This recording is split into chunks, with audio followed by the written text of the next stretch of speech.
Everyone, this is Urmila Firecracker. Welcome to my blog. আপনারা জানেন যে ইন্টারন্যাশনাল ট্রেড ফেয়ার শুরু হয়ে গিয়েছে। আমি আজকে যাচ্ছি সেই ইন্টারন্যাশনাল ট্রেড ফেয়ারে, তবে একা নয়, আপনাদের সবাইকে সাথে নিয়ে যাচ্ছি। কি থেমে থাকলে হবে? চলেন।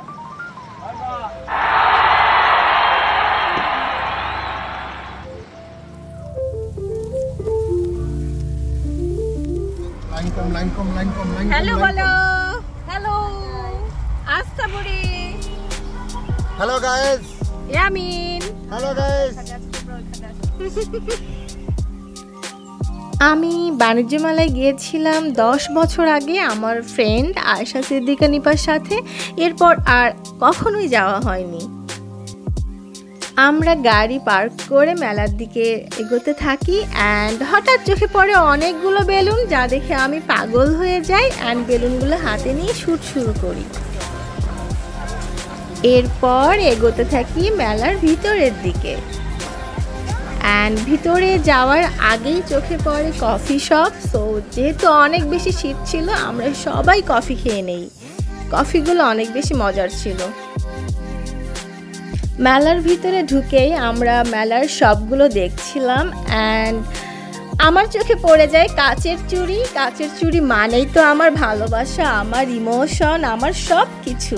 কাচের চুড়ি দেখলে জাস্ট পাগল হয়ে যাই। সো কাচের চুড়ি, উফ, এতগুলো কাচের চুড়ি দেখে আমি জাস্ট পাগল হয়ে গিয়েছিলাম কোনটা রেখে কোনটা নেব। সো আমি আমার জন্য অনেকগুলো কাচের চুড়ি কিনে নেই অ্যান্ড এখানে হাতের জন্য ব্রেসলেট দেখছিলাম। আমার ননদ আমার হাতে ব্রেসলেট পরিয়ে দিচ্ছিল এবং দেখছিল যে আমার হাতে কোনটা ভালো লাগে।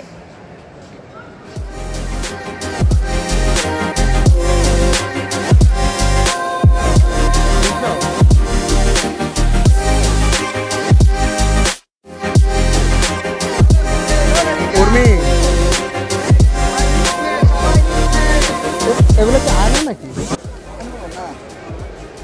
তুমি না আয়না নিতে, আয়না আছে নাকি? দেখো সব কমন জিনিস, মেলাতে একটু আনকমন জিনিস আনবেন না, সব কমন।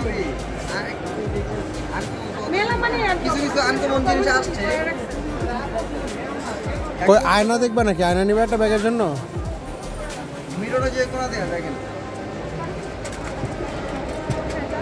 তুষার শুধু আয়না আয়না করছিল, কেন করছিল আমি সত্যিই জানি না।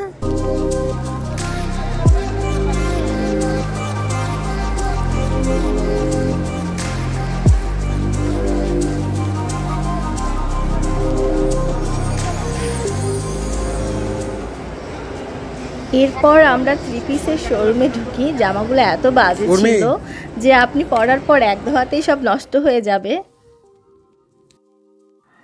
এরপর আমি হোম টেক্সটের বেডরুমের যে বেডশিট পাওয়া যায় সেখানে গেলাম।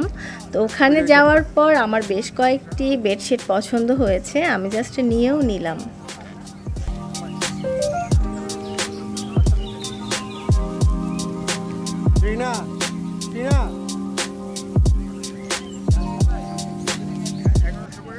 ট্রিনাও দেখছিল, বাট ওর কোনো কিছু পছন্দ হচ্ছিল না। এরপর হোম টেক্স থেকে আমরা বেরিয়ে পড়ি অ্যান্ড আমার চোখের সামনে পড়ে ক্রুকারিসের জিনিস। মেয়ে মানুষ যেহেতু দেখলে তো একটু দেখতে ইচ্ছেই করবে, সো আমিও তাই করছিলাম।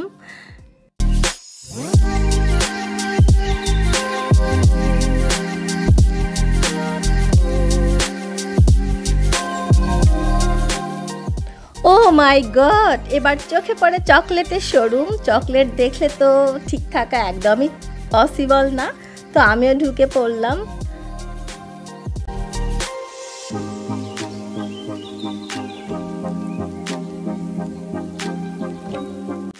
বাট খুব বেশি চকলেট কিনতে পারি নাই, কারণ আমি একটু মোটু হয়ে গেছি, যার জন্য একটু ডায়েট করছিলাম।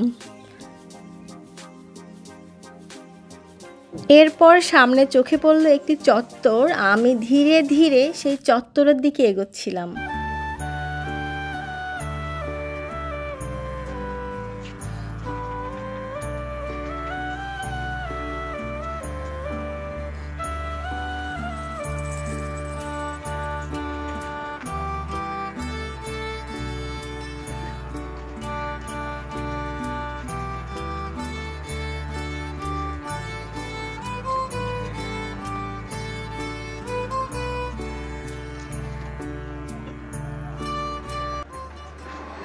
ইন্টারন্যাশনাল ট্রেড ফেয়ারের সাথেই একটি চত্বর করা হয়েছে, যার নাম রাখা হচ্ছে 36-এর চত্বর।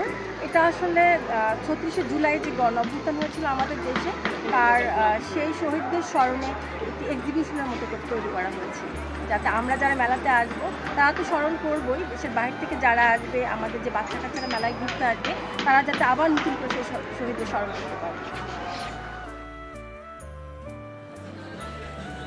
আমাদের সবার অনেক বেশি ক্ষুধা লেগেছিল, তাই মেলার পাশেই যে খাবারের দোকানগুলো আছে আমরা সেখানে বসে যাই এবং খাবার শুরু করি।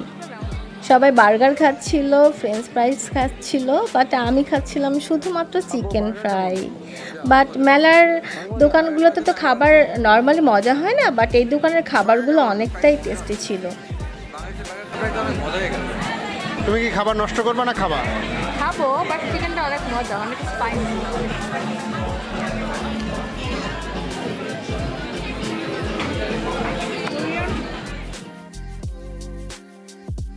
খাবার শেষে আমরা নাগরদোলার দিকে যাইতে থাকি। আর নাগরদোলা দেখে আমার খুব উঠতে ইচ্ছে করছিল, কিন্তু মাথা যেহেতু অনেক বেশি ব্যথা করছিল, সো নাগরদোলায় ওঠার রিস্ক আমি তখন নেইনি। এরপর ধীরে ধীরে মেলা থেকে বেরিয়ে পড়ি, অ্যান্ড মেলা থেকে বের হওয়ার পরপরই আমরা আইসক্রিম খাই। মেলাতে গিয়েছি আর আইসক্রিম খাবো না, এটা কি হতে পারে? সো এখানকার আইসক্রিমগুলো অনেক মজার ছিল। কেমন মজা বাবা, ভালো লাগতেছে? আমারটা খাই না মাম্মা, ওই যে সেভ হয়ে গাই, মজা। সেভ হয়ে গাই, ওনাকে একটু ভিডিও করে রাখো। ওটা আবার এইদিকে ওই দিকে।